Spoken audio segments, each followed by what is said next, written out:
मानवाधिकार कार्यकर्ते आणि महात्मा गांधींचे प्रपौत्र तुषार गांधी नागपूरला आहेत. 29 सप्टेंबरपासून 2 ऑक्टोबरपर्यंत ते रॅली काढणार आहेत. दीक्षाभूमी ते सेवाग्राम या रॅलीचं मुख्य प्रायोजन तुषारजी सांगाल? ह्या रॅलीचं मुख्य प्रायोजन आणि करण्याचा कारण हे आहे की यावर्षी 2 ऑक्टोबर आणि दसरा एकाच दिवशी येतो आणि दसऱ्याला RSS त्यांचा वर्धापन दिवस पण साजरा करतात आणि म्हणून 2 ऑक्टोबरला इथे ना आणि यावर्षी ते त्यांच्या शताब्दी वर्षात प्रवेश करून राहिले. तर मोठ्या ह्यानी त्याचं आयोजन करतील. तेव्हा गांधीचा विचार जिवंत आहे हे संदेश पण देशाला जायला पाहिजे.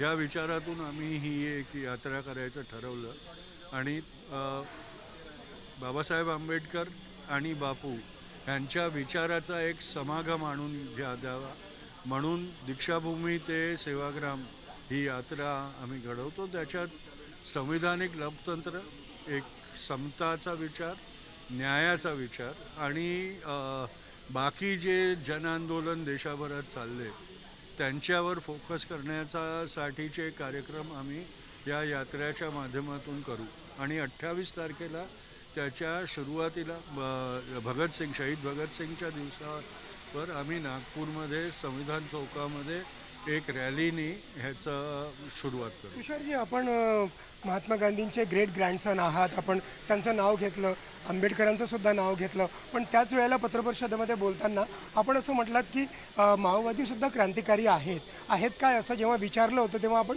सकारात्मक उत्तर दिलं होतं. त्याबद्दल थोडं बघा.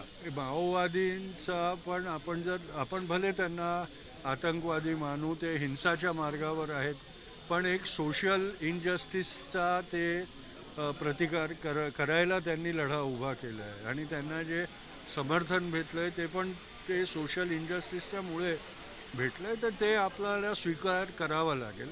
गांधी विचार आहे तो हिंसेच्या विचारपासून अलिप्त आहे म्हणून आपण त्यांच्या जे कार्यप्रणाली आहे त्याचं समर्थन करत नाही. पण जिथे अन्याय असेल तिथे कोणत्या प्रकाराने क्रांती होणार हे आपल्याला मानावं लागेल. आपण ज्या संविधानाचं बोलताय, ज्या संविधानाच्या रक्षणाचं बोलताय, ते संविधान तो अजिबात मानत नाही आणि ते संविधानाला उलथून पाडण्याच्या गप्पा करतात आणि संविधानानं दिलेलं जे राज्य आहे ते सुद्धा सत्ता उलथून पाडण्याची, लोकशाहीला ते मानत नाही, ते उलथून पाडण्याची बात करतात. ती गोष्ट मनुवादी आणि जे मनुस्मृतीचे समर्थक आहेत ते पण करतायत आणि ते दोघे विचारांना आपण प्रतिकार करायचा आहे. संविधानिक आणि गांधीवादी आणि बाबासाहेबांच्या विचारांनी प्रेरित एक पर्याय ह्या दोन्ही विचारांपासून आपल्याला द्यायचं आहे म्हणून हे आम्ही आयोजन करतो.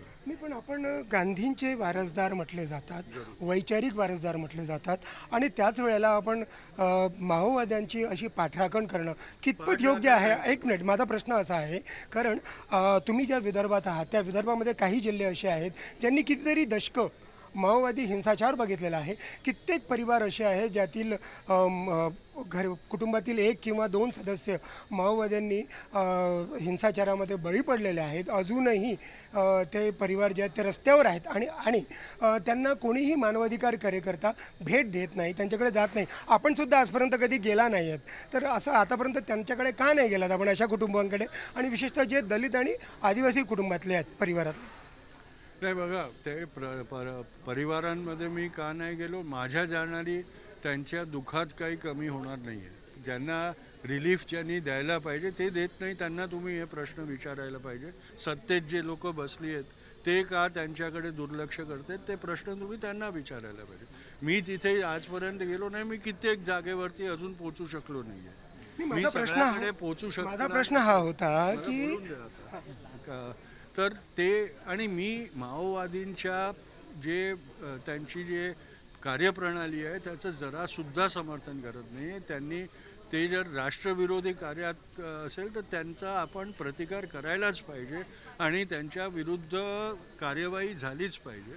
पण ते का आहेत हा प्रश्न पण आपण विचारायला पाहिजे की त्यांचं अस्तित्व कुठून आलं आहे आणि का कोणच्या हे होतं तिकडे परिस्थिती होती त्याच्यामुळे ते इथे उभे राहिलेत त्याचा पण आपण विचार करायला पाहिजे. नाहीतर एक लॉटला आपण मारू आणि दुसरा तयार होणार. पोलिसांचा खबऱ्या म्हणून कोणत्याही आदिवासी तरुणाला केवळ संशयाच्या आधारावरती कोणत्याही मासूम तरुणाला सार्वजनिकरित्या त्याचा गळा चिरणे, त्याला मारणे आणि त्याच वेळेला संविधान आम्ही मानत नाही, लोकशाही मानत नाही असं म्हणणे आणि त्यांना आपण क्रांतिकारी म्हणताय. आणि जे लोकांना आदिवासींना मारून त्यांना माओवादी ठरवणारे पण आहेत ना, सत्ताचे लोक, पोलीसचे लोक, त्यांच्यावर पण हे प्रश्न. माझ्या प्रश्नाचं उत्तर नाही आहे. हे तुमच्या प्रश्नाचं उत्तर नाही, माझा प्रश्न आहे की आपण त्यांना का नाही बोलत. बरं, एक असा आहे विषय आता निघालेला आहे की उपराष्ट्रपती पदासाठी काँग्रेसने रिटायर्ड जस्टिस बी सुदर्शन रेड्डी यांची निवड केलेली आहे. 2011 साली त्यांनी सलवा जुडमच्या विरोधात निर्णय दिला होता आणि त्या निर्णयावरून, त्या निकालावरून एक भावना अशी गेली जी अजूनही आहे की कुठेतरी जे आदिवासी आहेत त्यांना राईट टू इक्वॅलिटी नाही आहे, त्यांना राईट टू जस्टिस नाही आहे, त्यांना राईट टू डिग्निटी नाही आहे, त्यांना ह्युमन राईट नाही आहे. फक्त संविधान न मानणारे जे माओवादी आहेत त्यांनाच हे सगळे राईट आहेत, हक्क आहेत. तुमचं इंटरप्रिटेशन आहे आणि एक सोयीस्कर इंटरप्रिटेशन जे लोक खुद्द संविधानाला मानत नाही ते लोक करून राहिले. जे लोक मनुस्मृतीला संविधानाला मनुस्मृतीने रिप्लेस करायला इच्छितात त्यांचं हे ओपिनियन आहे आणि म्हणून ते करतात. जस्टिसनी ते जे आपल्या संविधानाच्या न्यायप्रमाणे जे होतं त्याप्रमाणे त्यांनी ते फैसला दिलेला आहे. आता त्यांचा पॉलिटिकल तुम्ही दुरुपयोग करू इच्छित असाल तर ते सर्वांना सूट आहे, आपण काही करू शकत नाही. एक शेवटचा प्रश्न की ज्या पद्धतीने आता जंगलातून माओवादी मागे पडत चाललेले आहेत आणि ते शहरात येत आहेत, कुठेतरी सामाजिक राजकीय आश्रयाला येत आहेत, वेगवेगळ्या राजकीय पक्षांच्या आश्रयाला येत आहेत, अशा वेळेला आपल्याला वाटतं का की गांधीवादी ज्या संस्था आहेत तिथेसुद्धा माओवादी येत आहेत आणि ते जर आले तर ते योग्य होईल का, काय वाटतं?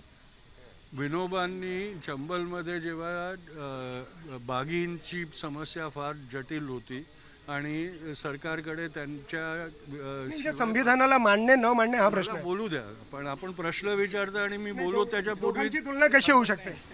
तुम्ही जर प्रश्न विचारणार दोघांची तुलना कशी होऊ शकते? होऊ शकते का नाही होऊ शकत. तेव्हाचा जो डकेत बागी होता त्याला पण असंच समाज विरोधी कंटक म्हणूनच सांगितले जात होतं. त्यांना रिफॉर्म केलं ना, तर जर नक्षलवादी रिफॉर्म होत असेल तर आपल्याला काय इतकं वाईट वाटतं? तुम्हाला ते नक्षलवादींना मारायचंच आहे का? तेव्हा तिकडे मारत पण होतं ना, पण कित्येक सारे जे डेकॉइट्स होते, जे लोक 100 लोकांना त्यांनी मारले होते, पण ते बदलले, त्यांनी बंदुका सोडल्या आणि समाजात परत आले. तर त्यांना फाशीवर लटकवायचं की त्यांना रिफॉर्म करण्यासाठी आपण प्रयत्न करायचा? आणि गांधीवादी जे लोक आहेत ते रिफॉर्ममध्ये मानतात, रिव्हेंजमध्ये नाही. हे फार मोठा फरक आहे. सरकार आज रिव्हेंजच्या रस्त्यावरती आहे, रिफॉर्मच्या रस्त्यावर नाही आहे. खूप खूप धन्यवाद. तर तुषार गांधींचं म्हणणं आहे की गांधीवादी विचार हा रिफॉर्मचा विचार आहे आणि त्यामुळे ते कुठेतरी माओवाद्यांना मुख्य स्ट्रीममध्ये आणण्याचे समर्थक आहेत. व्हिडिओ जर्नलिस्ट विनय शुक्लासोबत संजय तिवारी, NDTV मराठी, नागपूर.